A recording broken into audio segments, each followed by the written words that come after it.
You're on camera. Yay. Okay, so I don't want to say that the engine choice for the XR has been 100% made, but I do happen to have a mock-up motor here from Volvo Yoda, which was, I actually got some stuff modified for him years ago to put in his Datsun pickup, which he's now put a Volvo engine in a different direction in the back instead of in the front in a different direction. So I've inherited them for helping him yesterday. As I say, it's not 100%, but it's pretty far along. One of the reasons why I really like this engine, we both really like this engine, there's two reasons for me.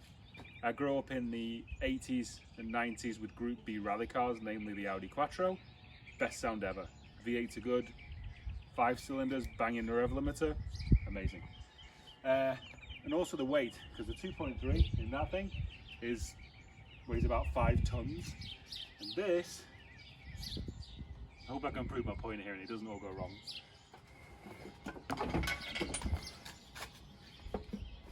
You just do that.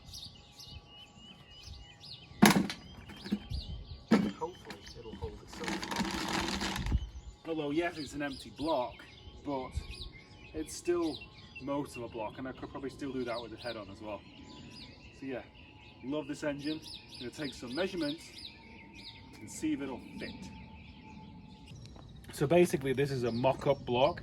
There's a snapped head bolt in here, so it's a scrap block, but the geography of it is exactly what I need to mock it up in the XR. So I can lift this in and out of the XR and I can get the geography of engine mounts, sump location, bell housing location, all into the XR itself. You can also take measurements from here to the front, there to the front, and compare it to the 2.3 Lima, which is in the car, to compare the length, because this is 5 cylinders and the XR is 4. So the XR has a very wide, short engine bay. So obviously this is going against that because it's supposedly a longer engine, but I actually think the length, once you add on ancillaries and all that kind of stuff, is going to be relatively similar to the 2.3 and about like 300 pounds lighter ish, maybe. But we'll be able to figure all that stuff out. Thank you for the obvious 101 tour through the engine. I like it. All right. That wasn't so obvious, that was pretty in-depth. Yeah. My question felt obvious. You're getting to an in-depth level now. Who am I? I don't even recognize myself anymore. Good morning, guys. As you can hear in the background, we have our dust relocation specialist, and what he wants to do is fill the XR's engine with dust because there's no bottom end on it. So we are up way earlier than we normally are, and we have to get the oil pan back on really, really quick so that the XR doesn't die, at least in this state. Its state is changing, but we don't want to kill this engine because we can use this engine for something else. Yay. Action stations.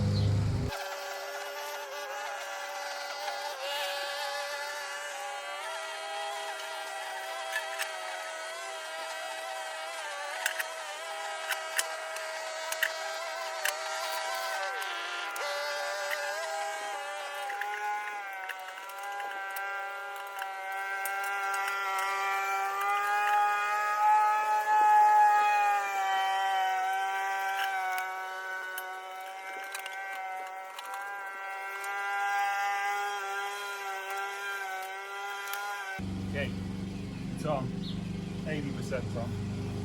Okay, the dust relocation specialist has left, so let's sit down and have a bit of a chat.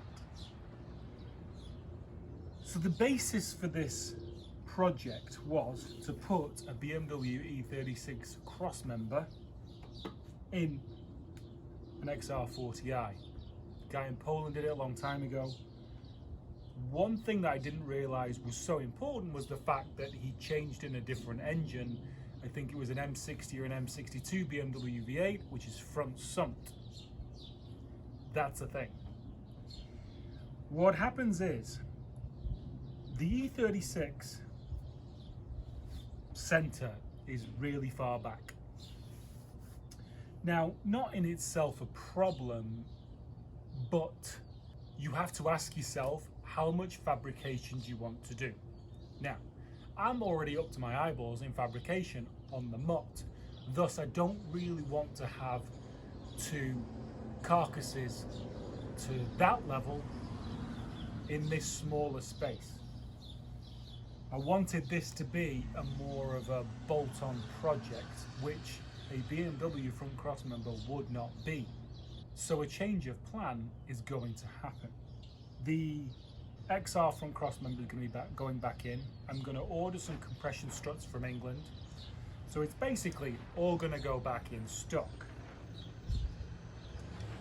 What I do want to do though is run a front mounted BMW style sway bar, so that I've got my triangulated front arms and I've got a sway bar as well. Some people run compression struts without sway bars and like it fine, but my discs are trying to leave my back anyway, so why help them along with some rock hard suspension? That's the FedEx guy. Sometimes he brings me good stuff. Oh, he's coming. Oh, he's coming. Where were we?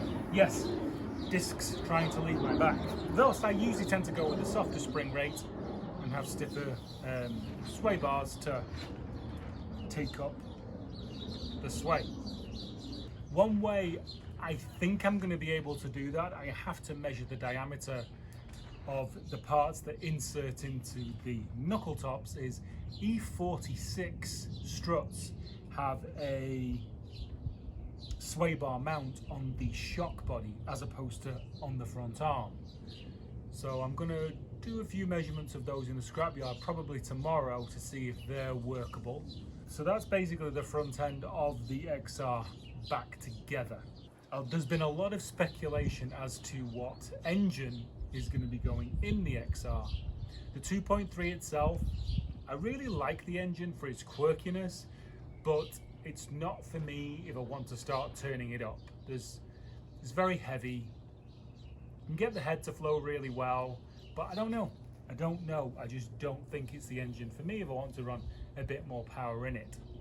The Volvo swap, which is the Volvo double overhead cam head on this block, I think that's fraught with fraughts. I love the pioneering sense of it, but it's fraught with fraughts.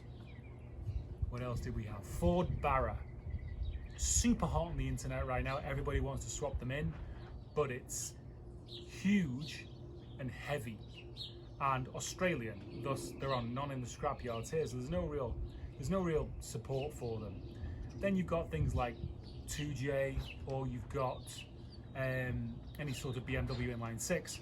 Now the XR is really dirty, I just realized. The XR has a short wide engine bay, whereas the E36 has a narrow long engine bay, so it doesn't really lend itself to 6-cylinder swaps because they end up coming right up to the radiator core support, and dynamically I don't want that. I like the engine to be obviously as far back and as far behind the strut towers as I possibly can. So inline 6s don't really appeal to me in this car. EcoBoost Duratec, I love the EcoBoost engine. I actually like the 10-speed auto. I'm sorry, it just changes so fast, it's awesome. I'd love to do that one day, but it's out of my price range right now, so that's that. Now I do have this very good friend called Volvo Yoda, and he is a specialist in a certain type of engine. That engine is insanely light, insanely light. That's the way I'm going to go. It's going to be a 2.3, 2.4 or 2.5 inline 5 double overhead cam T5 engine. Hello. Hello. Hello. Oh, I'm sorry, I'm interrupting. No? You have to sit down cross-legged with me. They can just see your legs, really. Hello. Be nice to him today. Yesterday was a rough one. baby. I love you. Oh, jeez. Watch your head. Bye.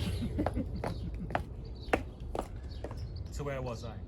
Volvo 20 valve inline 5. Insanely light, can make good power, and I have a friend who's pretty much a specialist in it and can do a lot of stuff and rewrite the stock ECUs as well. So it's kind of a no-brainer. Also measuring the block length. A lot of action today. Also measuring the block length. The Volvo T5 white block is 1/4 of an inch longer than the Ford inline 4. That's all good. Also, there is a company called D-Works that make an adapter plate to put the inline 5 on the front of a Ford T5 transmission from a Mustang GT. Great. A lot less fabrication and more bolt-on. So I think that pretty much brings us up to date on the XR. I'm going to put it all back together now and get her outside. It needs to be mobile because we have developments on other fronts that I can't really talk about right now because I don't know if they're going to happen, but I may need this space tomorrow.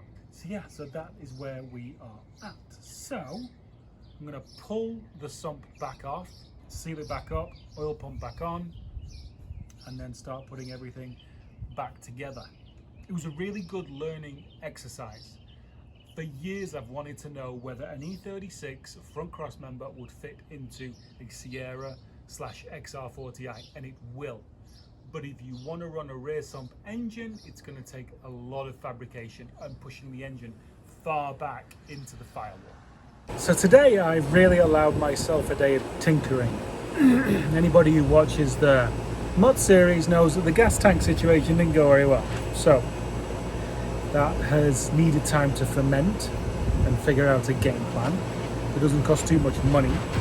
And so back onto the XR, and I just wanted to take it slow, clean up stuff, because if you know me, stuff I do is not usually very clean, actual cleanliness wise, not clean fabrication wise. So yeah, so I've just been kind of tinkering around. Let me show you what I've been doing. Whenever I'm doing stuff like this, I just, I don't usually take my time and just clean stuff. So just things like, that bracket for the start of the sump, all, nice and clean, which is very unlike me. The bracket there, not painted, that one, but it was about 3 inches thick of oil and crap, and that guard there, that was full of all sorts of undesirables. And then front cross member, gave that a clean up, so that's all going to go back in. So hope and pray that the sump doesn't just piss out oil all over this. Ladies and gentlemen, boys and girls, I didn't actually film at the scrapyard, but oh boy did we get a bumper haul, and it's really good as well. I am so happy about this. Let me turn the camera around. We got 2012 Focus front calipers with pads with a bit of meat on them, and 2007 front discs with no lip at all. Virtually brand new. Scrapyard prices. Okay. She waits patiently in there. Let's fit her up and get her back on the wheels. One thing we have to do is show Wife-tastic of our booty. What's the haul? What did you bring back? These. Ta-da! Yay, round things. Yeah. Wait, are those disc brakes? They are indeed. Ooh, I'm learning. So those are discs of a 2005 Ford Focus. Okay. And those are calipers, brake calipers, of a 2012 Ford Focus. The calipers are the pitchy things. Yes, right? the pinchy things. 2012 pinchy things, 2007 round things, disky things. So then, and it goes on the front of the XR. Goes on the front of the pointy thing. Because she is pointy. And then I've got to drill some holes bigger in the hubs that are down there. Okay. And that's going to happen now. Then I'm going to get it all on. And I have a kit. Wait here.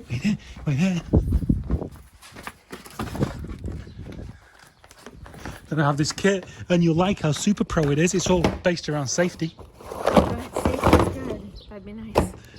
So we have better than stock brake lines, Okay. hoses, Yeah. spacers Yeah. for the calipers, Yeah. and bolts for the calipers. So I have to just drill the holes bigger in the XR part for those bolts and put it on.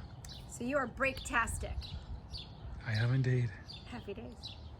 So with Tim's kit, I think he does it one of two ways. You either get the big bolts, drill this out so it goes into the caliper carrier of the Focus and threads into there, or I think he does a situation where you can use the XR bolt so you don't have to drill that out, and there's like a helicoil insert that goes in there that keeps it smaller for the original bolt. But I have chosen to drill that out because I'm not a fan of helicoils. Right, so the caliper mounting holes are now drilled. I would advise, if you don't have a pillar drill, take it to someone who does, because it's just so stressful trying to keep everything straight, and it's just, I don't know, not worth the risk, if I'm being brutally honest. Caliper sliders, oh, where are the caps? Well, they're all lubed up and the pistons are all pushed back in, and I've just double checked that these discs actually fit within the mouth of the pads, and they do. So hubs are now going to go back onto, now I'm just going to put the sway bar on first, I think, and then go from there. Oh. Right, let's see how smoothly, or most likely not, the refitting goes. I'm so stressed. Oh my word. This was supposed to be easier. This engine knocks when I start it up because I've done something wrong. I think I'll just redline it until it blows. Why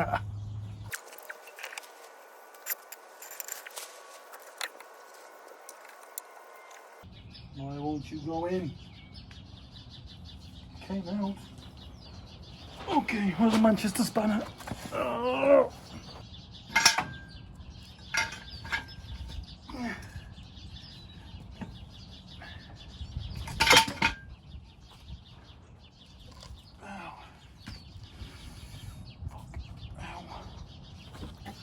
I knew this was faulty.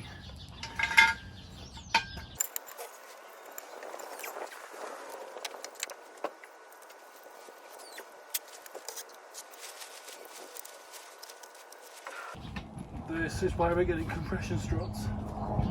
It's a fucking nightmare.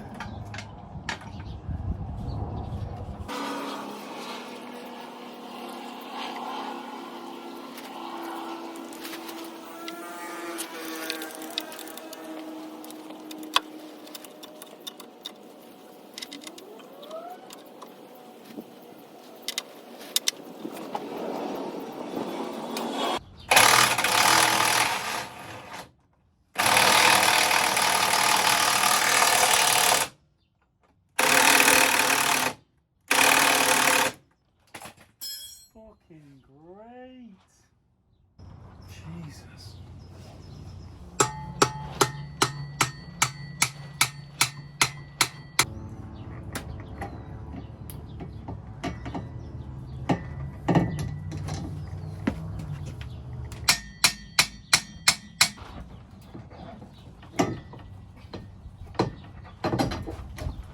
How's your day been?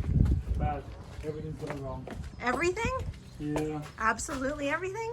Pretty much. We're getting there. Minus the part where I checked in though and I was happy and sweet. And you're amazing, as always. So that was a bright spot, right? That was the brightest spot. Alright, so what else though? What else sucks? Tell me about it.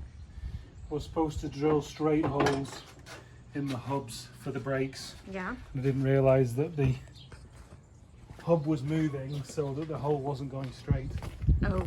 So that was a job that took 2 hours instead of about 15 minutes, because I had to do it with the Dremel instead of the drill bit. Okay, so that's shitty thing number one. The axle stand collapsed and the sway bar smacked me in the head. Oh, did you destroy it in retaliation? No, because it's really hard metal, so I know I would have hurt myself. Well, I'm glad you, listen, that's progress. Yeah. Well done. Okay, what else? Threaded a couple of bolts in the front control arms The nuts are just spinning now, so I don't think I did them too tight, so I don't know what happened. What the thing is, because I didn't think I was using any of this stuff, I didn't really log it too well. So I'm having, now it's like a treasure hunt to try and find bolts and washers and all that kind of stuff, which I'm... So Yeah, you're the victim of your own lack of organization. Yeah, I have random bolts and I don't know where they go. See, that's why my dad always used baby food jars. Okay. Okay, well, can I give you some good news? Yes. I just made the single best rub in the universe for fish tacos. Nice. Can you commit to being in the house at 6:30? Yes. Okay. Perfect. Hey, look on the wall. Keep calm and shuffle. No, look at it. Look at it. You have to go look. You have to look at it. You have to take it in. Taking in it is. You need to take a deep breath for each word on that banner. I'll hyperventilate. Inhale, exhale, 4 times. 5 times. My math is bad. Well, a very unexpected video. Everything's gone back in. And we have a completely new game plan for the XR4Ti. And through a series of stupidity, calamity, and fortuity, Tim Spencer's from Brake Kit has made it onto the car. So if you watch this, it's not really the clinical guide that I usually like to live up to in my own mind. It's a series of happenings. So that's it. The knuckle there got drilled for the bigger focus bolts.